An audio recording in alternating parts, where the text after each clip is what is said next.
우린 지금 신앙생활의 본질에 대하여 세 번째 시간을 맞이하게 되었습니다.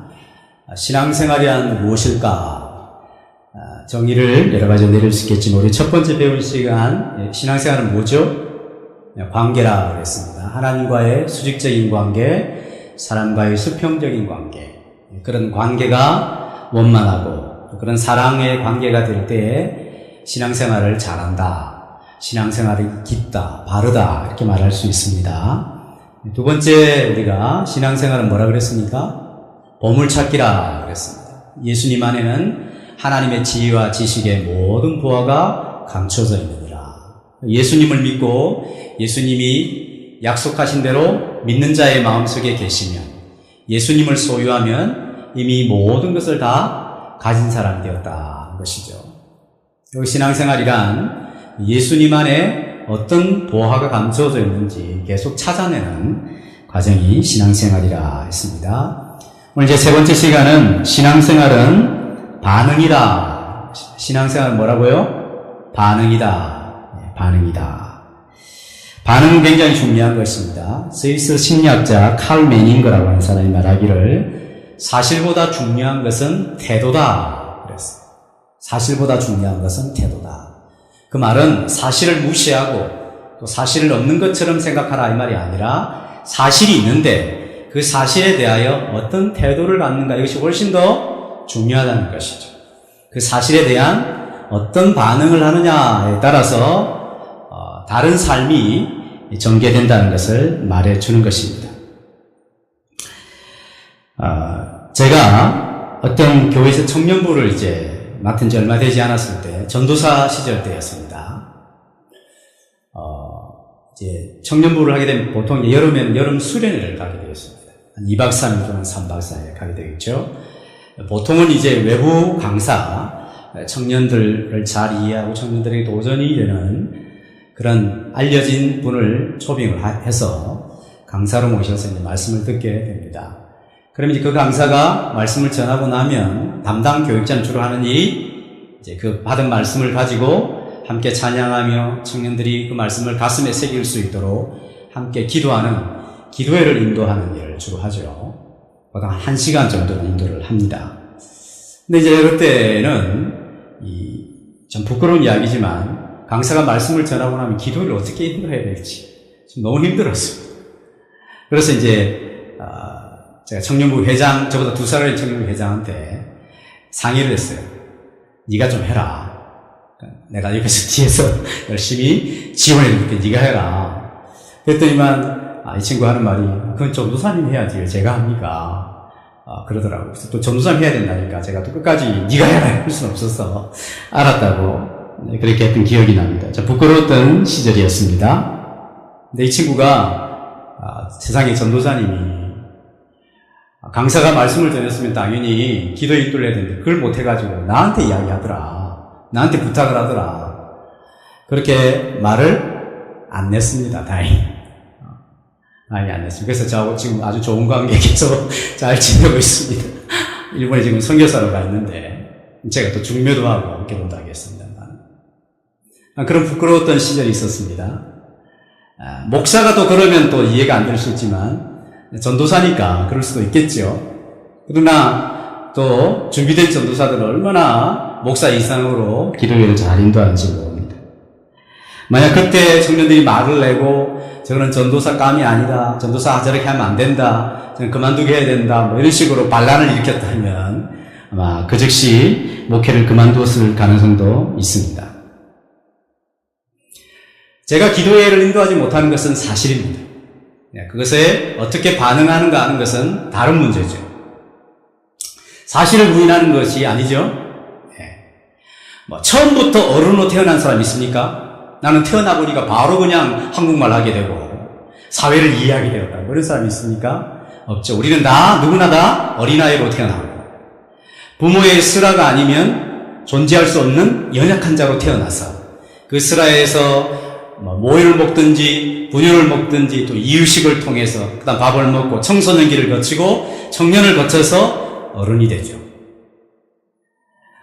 어린아이로 태어났는데 너 벌써 어른 노릇 왜 안 해? 뭐 이런 식으로 해서 싹을 잘라버린다든지 그러면 도대체 이 세상에 어떻게 어른이 존재할 수 있겠습니까? 언제나 사실이 있는데 그 사실에 대하여 내가 어떤 태도를 가지고 반응하느냐, 이것은 굉장히 중요한 일입니다.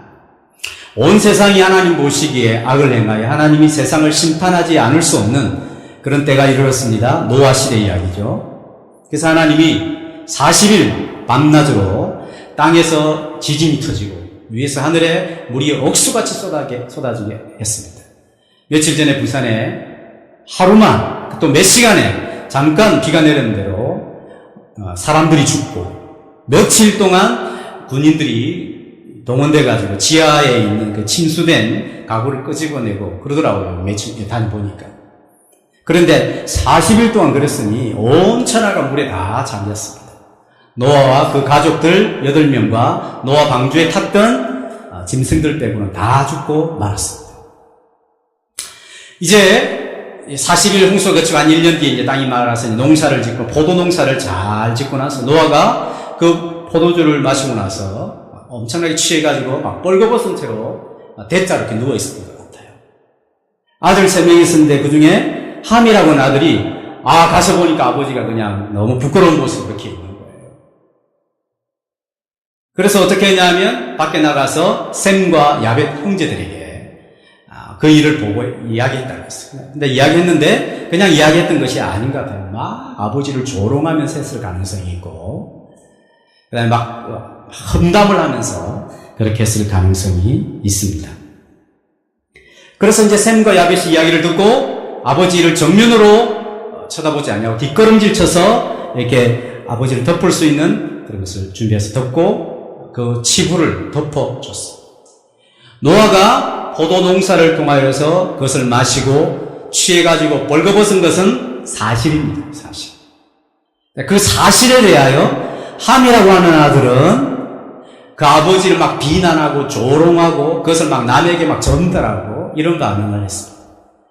그러나 셈과 야벳은 그 사실에 대하여 아버지의 아버지로서 위치를 존중해주고 그 아버지의 치부를 일부러 보지도 않고 덮어주며 했던 것이죠. 누구는 다른 사람들의 치부를 막 들추어내는 반응을 하고 누구는 그 치부를 덮어주는 반응을 하더라는 것입니다. 노아가 나중에 술이 깨어나서 모든 정황을 듣고 나서 셈과 야벳은 하나님과 관계된 축복을 하고 함은 저주를 받게 되는 그런 결과를 맞게 되었습니다. 어떤 사실이 있고 그 사실에 대하여 어떤 태도를 갖는가, 어떤 반응을 하는가, 이것은 굉장히 중요한 것이라 할 수 있습니다. 현재 우리가 몸을 담고 살아가는 이 세상에서 변할 수 없는, 현재 지금 변할 수 없는 사실이 있습니다. 그것은 뭐냐면 내 아내와 내 남편 안 변하죠. 물론 변해야면 안 됩니다. 아내와 남편으로서 자리, 그것은 지금 현재 사실로 있는 것입니다. 부모와 자식으로서 이것은 변함없는 사실이죠. 그런 사실에 대하여 어떤 반응을 보이는가, 그것은 내 삶의 질을 결정하는 굉장히 중요한 문제라고 할 수가 있습니다. 내 남편은 나에게 가장 맞는 사람이다. 내 아내는 나에게 가장 적합한 사람이다. 그렇게 정말 자꾸 생각을 하고 그것을 알려주고 가르쳐주고, 당신 나에게 더할 나위 없이 좋은 사람이다. 방언을 듣는 것 같죠. 이런 말 들어본 적이 혹시 있으셨습니까? 당신 참 나에게 너 더할 나위 없이 좋다. 나는 당신하고 지낼수록 너무 행복하다. 물론 상대편은 난 너무 힘들다. 그렇게 말할 수 있겠지만 배우자에 대하여 변함없는 사실에 대하여 잘 반응하는 게 좋습니다. 만약 이렇게 이야기한다고 하십시다. 아내가 남편에게 여보, 나하고 당신은 잘 안 맞는 것 같아. 난 이웃집 아저씨가 훨씬 더 좋아. 이러면 어떻게 되겠습니까? 남편이 그래? 그럼 할 수 없지 뭐 이럽니까? 이게 하면서 이제 나도 네가 좋아서 사는 줄 알아! 뭐 이러면서 이제 과거 다 들추고 그러죠. 사실은 뭡니까? 내 남편이고 내 아내죠. 거기에 대해 내가 어떻게 반응할 것인가, 이것은 다른 것입니다.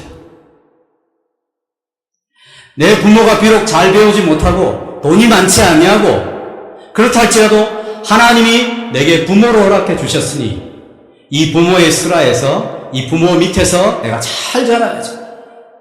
이렇게 생각하고 자녀가 부모를 향하여 엄마와 아빠가 내 엄마가 되어주고 내 아빠가 되어주셔서 참 고맙습니다. 이런 말 한 번도 못 들어봤죠. 저 아직 못 들어본 것 같아요. 그렇게만 하면 그냥 진심으로 이렇게 자식이 부모에게 고백을 해주면 너무 좋죠, 부모는. 그죠? 저도 우리 어머니한테 못한 것 같습니다. 내일 오시니까 꼭 해야 될 것 같습니다. 꼭 해야 될 것 같습니다. 어머니, 저를 낳아주셔서 너무 고맙다. 잘 키워주셔서 고맙다.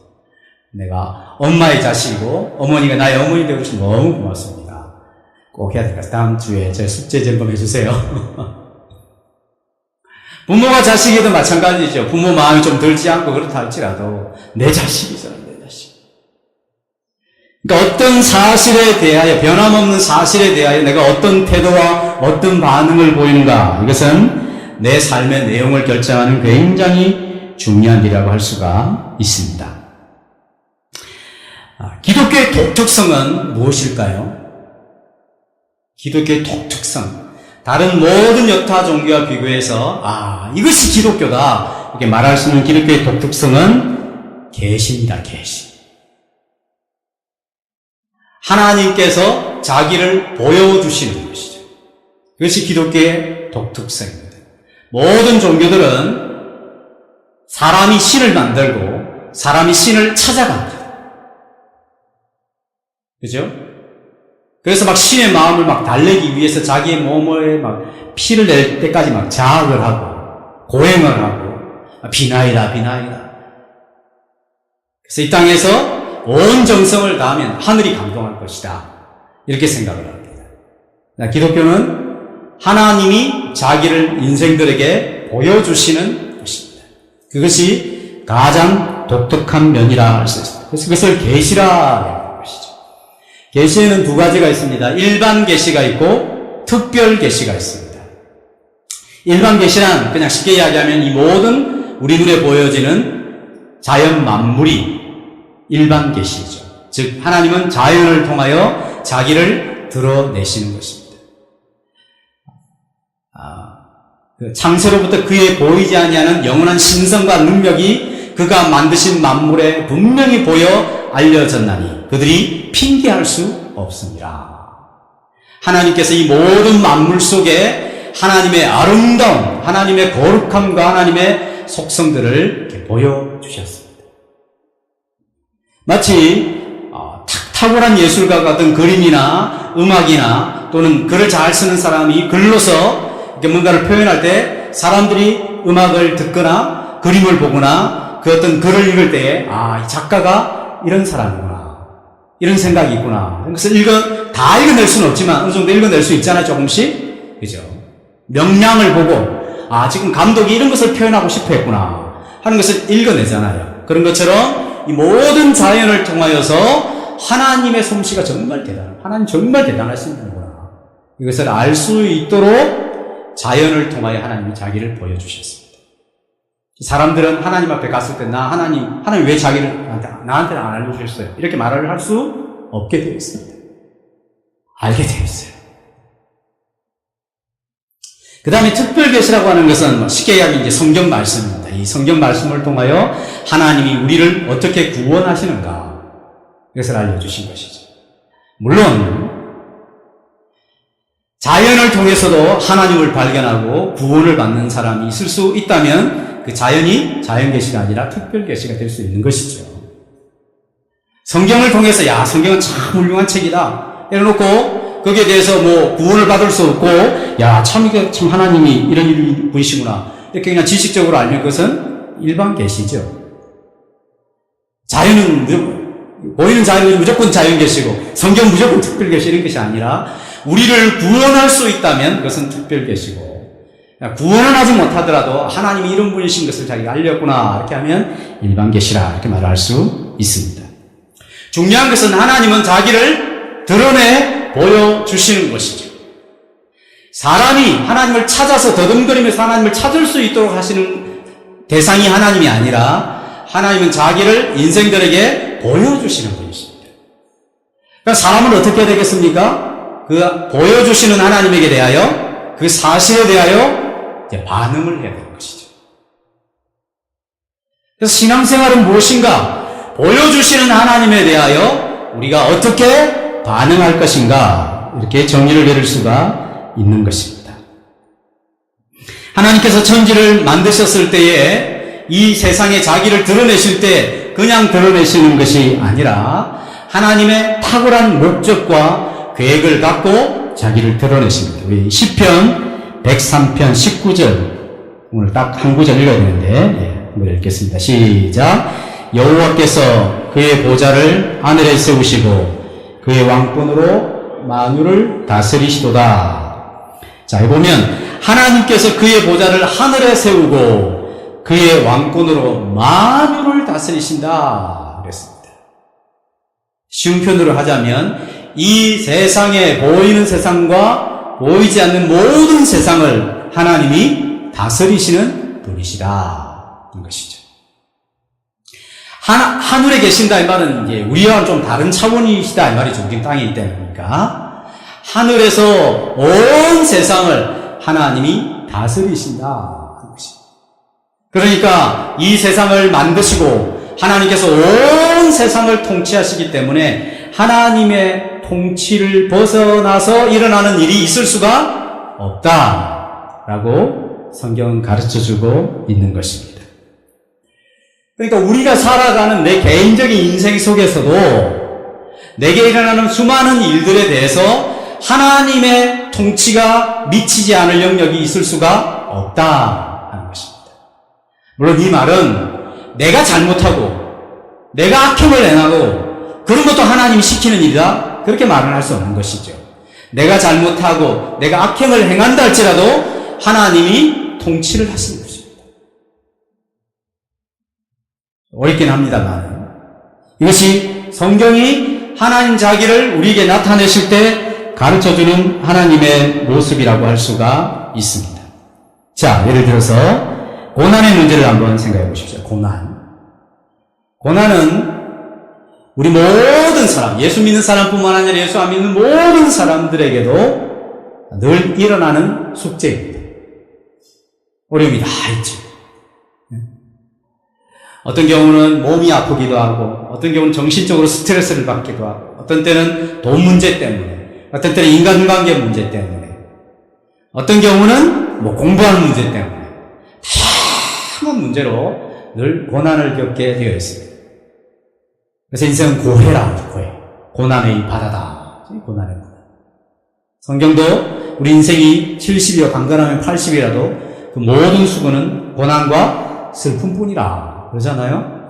그러니까 모든 사람들의 숙제예요. 고난의 문제는. 한 문제가 해결이 되고 나면 또 다른 문제가 나타나고 같은 종류의 문제라도 또 강도가 굉장히 달라요. 전에는 한 10의 힘으로 내게 어려움을 줬더니 이제는 막 20의 힘으로 나에게 어려움을 주기도 하잖아요. 그렇기 때문에 어떤 고난이 문제가 생기게 되었을 때 왜 나에게만 이런 일이 있는가? 시간이 지나면 저절로 해결되겠지 라고 하는 태도는 건강한 반응이 아니라고 할 수가 있습니다. 고난의 문제가 발생하게 되면 누구에게나 찾아오는 것이기 때문에 이것을 어떻게 받아들일 것인가 하는 건강한 태도가 중요한 것이죠. 어떻게 내가 이 문제를 직면으로 만나서 돌파하여 갈 수 있을까? 내가 이 고난을 통하여서 내가 어떤 유익을 얻을 수 있을까? 내가 이 과정을 견뎌내고 이겨내기 위해서는 어떤 과정과 수고와 눈물과 땀을 대가를 지불해야 하는 것인가? 이런 적극적인 태도가 훨씬 더 중요하다고 할 수가 있습니다. 그렇게 할 때 우리는 영적으로 잘 성장해 갈 수가 있습니다. 오늘 이것은 야고보서 2절 말씀을 같이 읽어보겠습니다. 시작. 내 형제들아 너희가 여러 가지 시험을 당하거든 온전히 기쁘게 여기라. 한 가지 시험이 아니에요. 여러 가지 시험을 만날 때에 온전하게 기쁘게 여기라.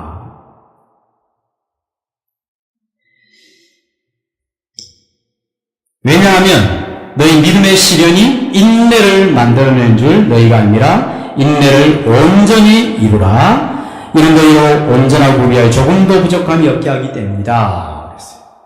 여러 가지 고난을 만날 때 온전히 기쁘게 여기라. 이 말은 고난 자체를 기쁘게 여기라는 말은 아닙니다. 고난이 좋습니까? 싫습니까? 싫죠. 누가 좋겠어요? 내가 이겨낸 고난이라도 비슷한 종류의 고난이 오면 또 싫어요. 힘들고 어려운 것이죠.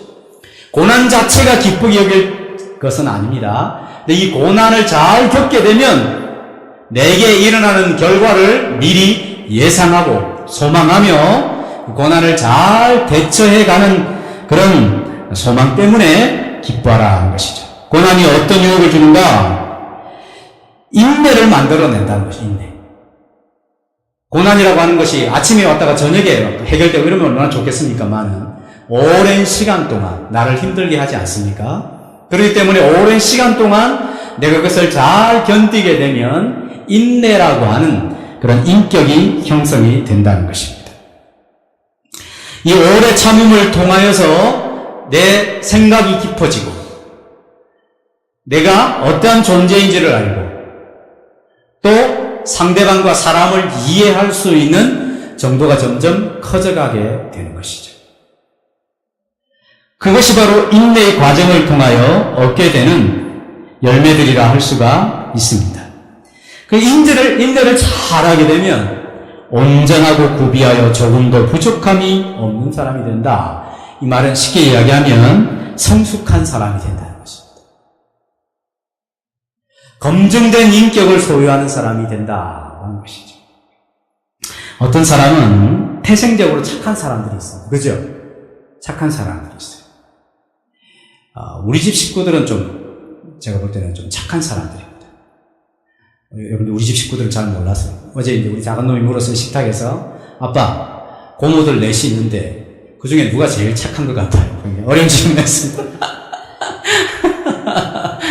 다 착한데 큰 고모가 제일 착한 것 같다. 아빠가 생각해보니까 그런 이야기 했습니다만 우리 집안 식구들 되게 좀 착합니다. 착하단 말은 나쁜 의미로 기가 약하다 이 말이죠. 기가 센 사람들 앞에서 자기 주장을 할 수가 없어요. 태생적으로 착한 사람들이 있어요. 또 태생적으로 좀 악한 사람들이 있어요. 그냥 남을 속이고 어릴 때부터 보면 어릴 때는 귀엽긴 하지. 근데 이제 그게 점점 커져가면 이게 완전히 남의 것을 거덜내는 사람이 있죠. 예수 믿는 사람은 어떤 사람인가? 태생하고는 상관없어요. 태생. 누구나 다 고난을 겪어야죠. 왜? 우리가 고난을 겪을 수밖에 없는 그런 우리의 왜곡되고 잘못된 성품들이 있거든요. 근데 고난을 겪게 되면 누구나 다 이렇게 훌륭한 인격을 갖게 되는가? 그렇지 않다는 것입니다. 더 많은 사람들이 더 이상하게 되고 더 왜곡되기도 하고 더 강팍해지기도 하고 마음이 더 굳어지기도 하는 일이 잘 발생하게 됩니다. 근데 성경은 뭐라고 했냐면 너희들이 고난을 잘 겪게 되고 인내를 하게 되면 그것을 통하여 검증된 인격을 갖게 될 것이다. 성숙한 인격을 이루게 될 것이다. 이렇게 놀랍게 약속을 해주고 있습니다. 여러분 주변에 한번 보십시오. 신앙생활 오래 하고 은혜를 많이 받았다고 성경을 많이 알고 있고 또 하나님 은혜 덕택에 잘 됐다고 하는 사람들 중에 정말 인격적으로 존경하고 나도 저렇게 예수 믿고 싶다. 이런 사람이 혹시 얼마나 되십니까? 많지 않을 겁니다. 어떤 경우는 없는 것 같은데 이런 생각이 들 수도 있겠습니다. 그 말은 고난이 분명히 다 있는데 그 고난을 통하여서 하나님이 원하시는 과정을 이어가지 못해서 그 고난이 주는 귀한 열매를 얻는 사람이 드물더라 하는 것을 우리가 확인할 수 있는 것이죠. 고난이 오게 될 때 그것을 하나님 앞에서 잘 반응하고 하나님께서 틀림없이 이 고난을 통하여 나를 깎고 연단하여 하나님 앞에 훌륭한 성숙한 인격으로 만들어 가실 것이다. 그래서 하나님을 기대하고 그분을 기다리며 원망하지 않고 불평하지 않고 탓하지 않고 자책하지 않고 자기의 잘못이 있으면 돌아보고 자기가 잘못이 없을 때는 하나님이 나의 의로우심을 보증해 주실 것이다. 이렇게 믿고 그것을 다른 사람에게 그 사람, 나에게 고난을 주는 어떤 환경이나 사람에 대하여 말하지 않고 하나님 앞에서 잠잠히 기다리며 그 하나님으로 채워가면서 자신의 인격이 변화되고 태생적으로 원래 착했지만 저 사람은 정말 하나님 앞에서 깎여가지고 저렇게 선한 사람이다. 예수 믿으면 저렇게 됩니다. 이렇게 하나님이 만들어 가시기를 원하신다는 거죠. 자, 무조건 참고 이렇게 할 수 없기 때문에 5절에 보니까 너희 중에 누구든지 지혜가 부족하거든 모든 사람에게 후히 주시고 꾸짖지 아니하시는 하나님께 구하라. 그리하면 반드시 주시리라. 두 마음을 품지 말고 기도해라. 그러면 하나님이 허락해 주실 것이다. 하나님, 제가 지금 이 인내하기가 너무나 힘듭니다. 제가 이 복잡한 상황을 어떻게 극복해야 되겠어요? 주님 도와주십시오. 하나님만을 전적으로 의지하고 바라며 그 인내의 과정을 겪어갈 때 하나님이 나를 깊고 단단한 사람으로 만들어 주시는 것이죠. 다시 한번 말씀드리지만 우리는 한 번의 성령 충만을 통하여 내가 완전히 뒤집히고 바뀔 것처럼 그렇게 조장하는 성경은 없고 그렇게 조장하는 사람들은 잘못되었다는 걸 다시 한번 말씀드립니다. 지금 아시안게임을 위해 운동선수 열심히 이제 하고 있죠. 근데 그들 나름대로 열심히 할 때 그 자기들 종목에 맞는 근육을 키워가고 자기들 종목에 맞는 감각을 키워가야 되죠. 지난주에 그 양정태 선교사님 탁구 선수 출신인데 고등학교 때 서울에서 대강고등학교 다니는데 전국 서울에서 1등 단식 1등을 딱 한 번 했대요. 스카웃도 이미 어느 정도 가계약도 다 쓰고 몸이 너무 안 좋아가지고 또 공부를 너무 하고 싶어서 뭐 대학에 갔다 그러는데 그 양반이 하는 말이 양궁을 잘하는 선수가 있고 축구를 잘하는 선수가 있는데 축구를 잘하기 위해서는 시야가 좋아야 돼요. 시야가 이렇게 다 보여야 된대요. 이렇게 다 보면 잘 안 보이죠? 잘 안 보이시는 분 있죠? 그런 분 축구하면 안 됩니다. 이렇게 다 보여야 된대요. 근데 양궁은 표적이 움직이면 안 되죠. 딱 한쪽만 딱 바라봐야 됩니다. 근데 양궁 애들 선수가 축구하면 이게 안 보이기 때문에 이것밖에 안 보이기 때문에 축구를 잘 할 수가 없대요. 또 양궁 애들 사람들이 축구하면 하나만 바라봐야 되니까 온 데가 다 보이니까 또 안 된대요. 자기가 탁구를 가르쳐 보니까 저 친구 핸드볼 했으면 딱 그게 주전 선수인데 탁구 선수 하다 보니까 맨날 벤치 선수. 그러니까 우리의 몸도 어떤 축구를 하기 위해서는 축구 근육이 있고 탁구를 치기 위해서는 탁구 근육이 있고 그죠? 다 다르잖아요. 근데 근육을 다 키워서는 안 되죠. 마찬가지로 우리의 신앙의 근육 또한 잘 키워야 그것이 하나님을 늘 향하고 바른 신앙의 태도를 갖게 하는 것이죠. 그래서 여러 가지 고난과 어려움을 맞게 될 때에 인내의 과정들을 겪으면서 하나님을 구하고 하나님을 찾고 하나님만을 의지하는 그런 훈련들을 해본 경험이 있어야 돼요. 경험. 나는 그 어떤 순간에 그런 오랜 기간 동안에 사람을 의지하지 않고 나는 하나님만을 온전히 의지하며 내가 지내왔던 그때가 있었구나. 이런 경험이 있어야 돼요. 그래야 그 영적 근육이 자라서 하나님 앞에 그 부분에 있어서 인격적인 성숙이 일어나게 되는 것이죠. 그래서 기도하라 이렇게 말씀을 하는 것입니다. 요셉은 반응을 참 잘한 젊은이였다고 생각합니다. 물론 성경에 그렇게 기록되어 있지는 않지만 추측하는 것이죠. 형들에게 팔렸습니다. 형들에게 팔린 것은 사실이죠. 그리고 이제 팔려가지고 보디발의 집에 가서 종살이를 하지 않습니까? 갑자기 자유인이 종살이 하죠. 아버지에게 모든 형제들보다 극진한 사랑과 대접을 받던 친구가 갑작스럽게 종이 되었으니 이 처지가 얼마나 비참하게 느껴졌습니다. 근데 거기에 주인의 눈에 잘 들었어요. 주인 눈에 잘 들었다면 뭡니까? 요셉이 물론 잘생기기도 했지만 맨날 한탄하면서 눈만 질질 짜고 형들 만나면 죽이겠다 막 이런 생각만 하고 그래 지내는데 주인이 보니까 저는 맨날 질질 짜네. 불쌍하다 이런 게 아니겠죠. 뭔가 잘했던 뭔가가 있었겠죠. 그죠? 제발아, 굉장히 부지런히 딴 종들 자고 있을 때 마당 열심히 쓸고 있네. 뭐 이런 것들이 안 있었겠어요. 그죠? 그래서 이제 가정의 모든 일들을 다 맡겼어요. 근데 세상에 보디발의 아내가 요셉을 탐내어서 맨날 엉뚱한 짓을 요구하니 요셉이 거절했죠. 내가 어떻게 이 악을 행하여 하나님 앞에서 죄를 얻으리까? 나 그럴 수 없습니다. 그러니까 이 여자가 도리어 요셉에게 누명을 씌워가지고 감옥에 갇혀버린 거잖아요. 요셉이. 감옥에 갇혔는데도 거기 간수장이 요셉을 보니까 또 마음에 다 들었어요. 그래가지고 모든 일들을 또 그에게 다 맡기죠. 그러니까 뭔가 요셉에게 남들에게서 볼 수 없었던 무엇인가 있었기 때문에 그렇게 눈에 드러나지 않았을까 이렇게 추측해 볼 수 있는 것입니다. 어떤 어려움 속에서 어떤 사람은 그냥 좌절하고 절망하고 그것을 자신의 인생을 그냥 파국으로 절망으로 치닫게 만드는 사람이 있지만 어떤 사람은 어려움 중에서도 거기서 나름대로의 뭔가 소망을 찾아가며 살아가는 사람이 있죠. 요셉이 아마 그런 반응을 했을 가능성이 있습니다. 자기가 노예라고 하는 사실, 감옥에 갇혔다는 그 사실에서 어떤 반응을 할 것인가는 그 사람의 몫이라고 할 수 있는 것입니다. C.S. 루이스는 인간의 존엄성은 주도적인 데 있지 않고 반응하는 데 있다라고 했습니다.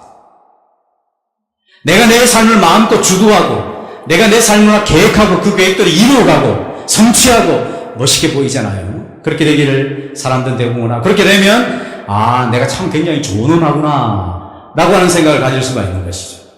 근데 루이스는 그렇게 말하지 않고 인생 반응하는 데 있다. 반응하는 데. 즉 우리의 생활에서 일어나는 일들에 대하여 어떤 태도와 반응을 보이는가에 따라 내 존엄성의 수위가, 레벨이 결정된다라고 표현을 한 것입니다.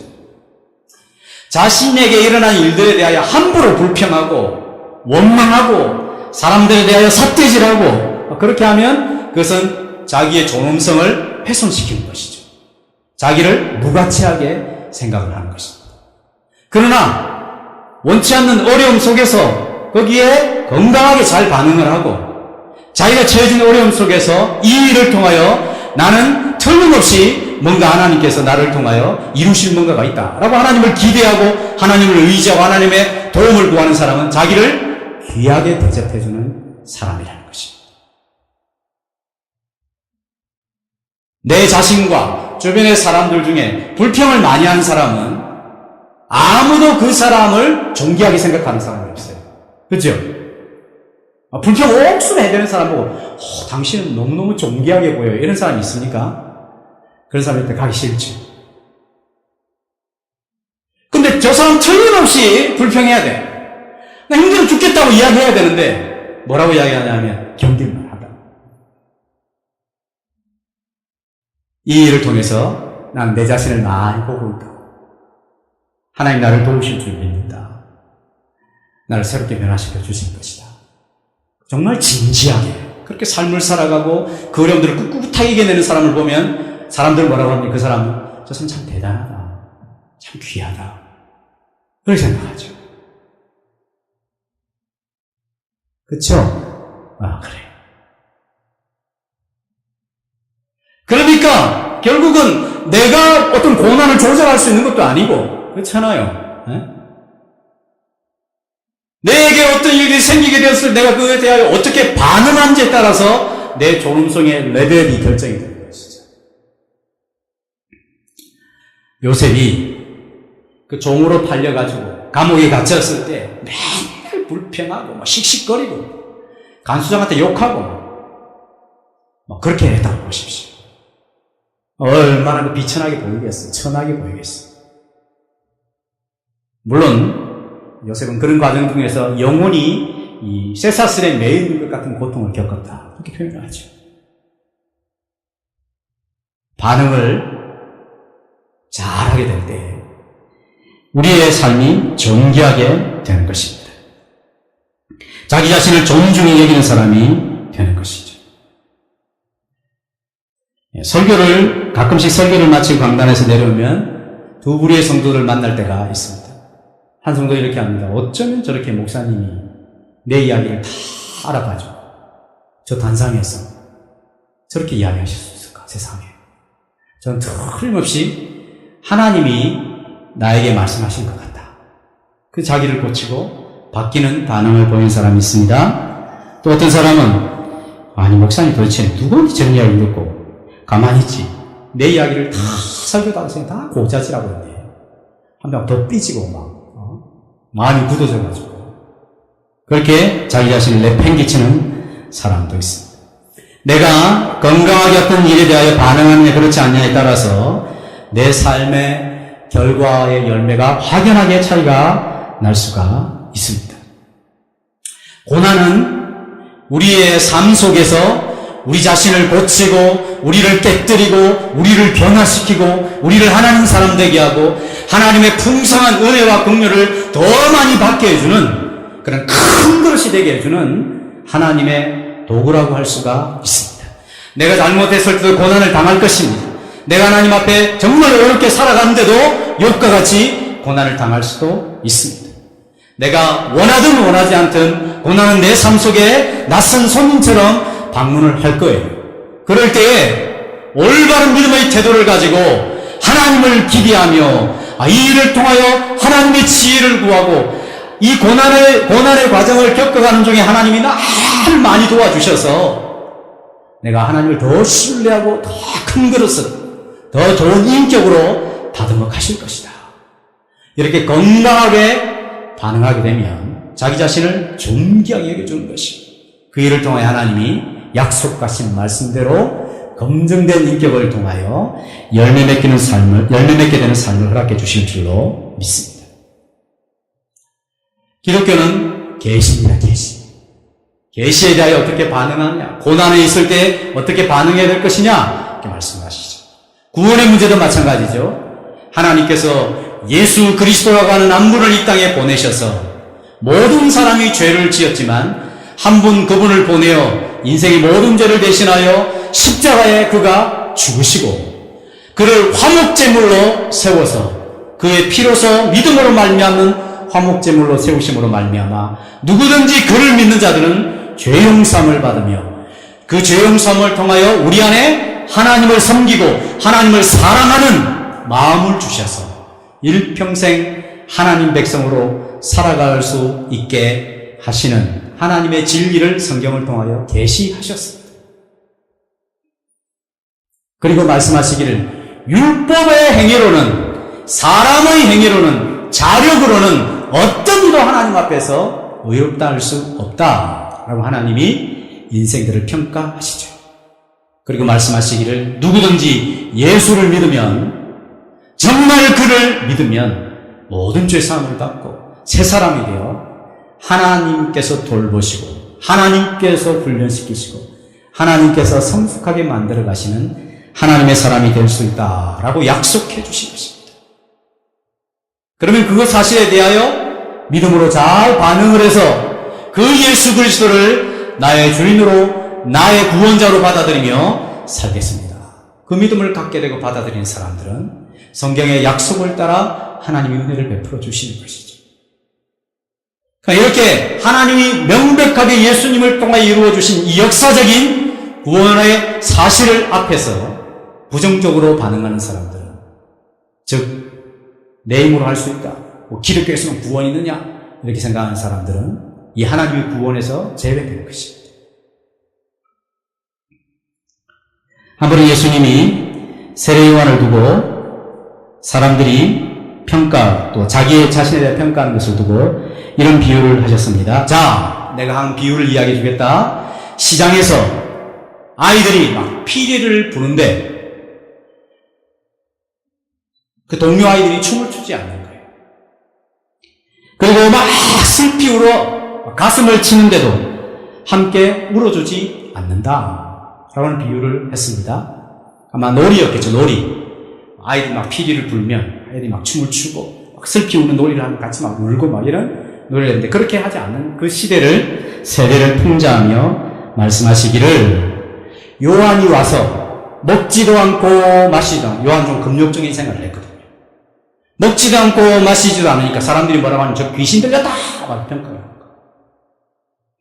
근데 예수님은 왔는데 요한하고 전혀 다른 삶을 사는 거예요. 먹기도 하고 막 마시기도 하고 그러니까 저 먹기에 탐한 사람이다. 먹기를 탐하고 포도주를 즐기는 사람, 세리와 죄인의 친구다 막 이렇게 평가를 내리는 거예요. 무슨 말입니까? 이게 이제 시장터에서 자기 기준으로 피리를 불면 왜 춤추지 않느냐 막 이렇게 하는 거죠. 내가 울면 너희들 울어야 돼 왜 안 우느냐 이렇게 그렇게 평가하듯이 세례요한과 예수님에 대하여 부정적인 평가를 내리는 것이죠. 세례요한의 사건과 예수님이 이 땅에 오신 그 사실입니다.